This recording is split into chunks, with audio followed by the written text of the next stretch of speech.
30 जनवरी 2026 को दुनिया की सबसे dangerous secret files Epstein files publicly release हुई।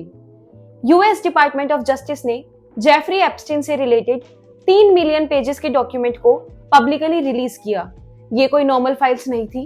इन फाइल्स में इंक्लूडेड थे emails, private communications, flight logs और दुनिया भर के पावरफुल लोगों का नाम। ये फाइल्स एक्सपोज करती हैं एप्स्टीन के पूरे नेटवर्क को जो इतने सालों तक छुपा हुआ था। जैसे जैसे लोग ये फाइल्स को रीड करने लगे, एक शॉकिंग रियलिटी सामने आने लगी। तो आइए जानते हैं जेफरी एप्स्टीन कौन था और कैसे इतना पावरफुल बना। एप्स्टीन ओरिजिनली बिलियनियर नहीं था। पहले वो एक स्कूल टीचर था। एप्स्टीन ने अपने करियर की शुरुआत एक मैथ्स टीचर के रूप में की, लेकिन सडनली उसने फाइनेंस वर्ल्ड में एंट्री ले ली और वेल्दी क्लाइंट्स का फाइनेंशियल एडवाइजर बन गया। धीरे धीरे उसके connection scientist, politicians, royal family members और टेक बिलियनियर्स के साथ बिल्ड हो गए। उसके पास एक प्राइवेट मेंशन था, प्राइवेट जेट था और प्राइवेट आइलैंड था। उस आइलैंड पे क्या होता था जो कि पूरी दुनिया को शॉक कर गया। एप्स्टीन का private island Little Saint James दुनिया भर में इनफेमस हो गया और लोग इसे पीडोफाइल आइलैंड बोलने लगे।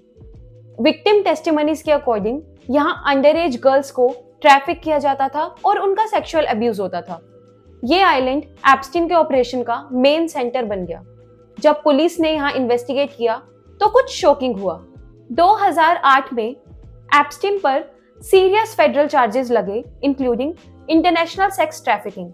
लेकिन फेडरल प्रोसिक्यूटर अलेक्जेंडर एकोस्टा ने एप्स्टीन के साथ एक प्ली डील साइन कर ली। इस डील के अकॉर्डिंग एप्स्टीन ने माइनर चार्जेस एक्सेप्ट कर लिए और इससे उसे इम्यूनिटी मिल गई फ्रॉम फेडरल प्रोसिक्यूशन। शॉकिंग बात तो ये थी कि विक्टिम्स को इस डील के बारे में अच्छे से इन्फॉर्म तक नहीं किया गया। एप्स्टीन को 18 महीनों की जेल हो गई। ये कोई नॉर्मल जेल नहीं थी, उसे प्राइवेट विंग में रखा गया और उसके बावजूद एप्स्टीन को अपने ऑफिस में रेगुलरली आने जाने की परमिशन अलाउड थी। अलेक्जेंडर अकोस्टा, जिसने ये प्ली डील एप्स्टीन के साथ साइन की थी, बाद में डोनाल्ड ट्रंप की एडमिनिस्ट्रेशन में सेक्रेटरी ऑफ लेबर बन गया। क्या ये कोई कोइंसिडेंस है? 2018 में जर्नलिस्ट जूली ब्राउन ने एक investigative series perversion of justice publish की। इस सीरीज ने एक्सपोज किया एप्स्टीन के क्राइम्स को और कैसे उसको सिस्टम ने प्रोटेक्ट किया।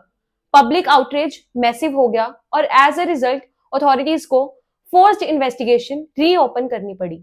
जुलाई 2019 में एप्स्टीन को दोबारा से अरेस्ट किया गया।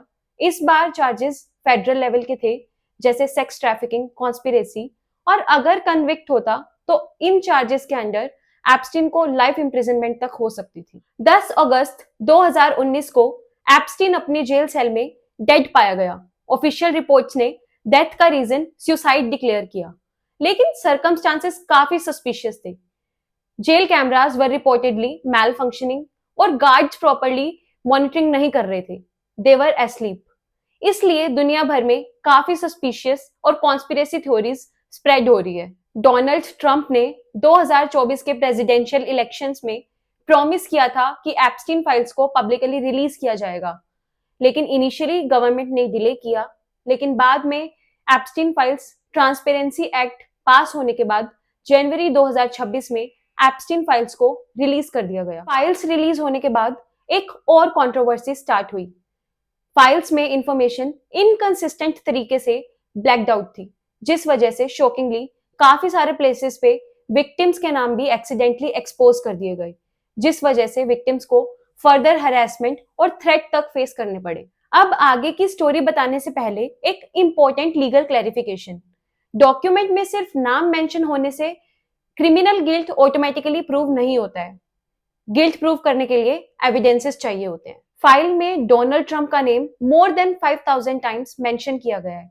एक FBI डॉक्यूमेंट के अकॉर्डिंग एलिज्ड एनकाउंटर भी डिस्क्राइब किया है और क्लेम ये भी है कि डोनाल्ड ट्रंप एप्स्टीन के प्राइवेट जेट में भी ट्रैवल कर चुके हैं। कुछ ईमेल्स ये शोकेस करती है कि एलोन मस्क एलिजिडली एप्स्टीन के प्राइवेट आइलैंड पे विजिट इनिशिएट करना चाहते थे। एक ईमेल में मस्क ने किसी वाइल्डेस्ट पार्टी के बारे में भी इंक्वायर किया है।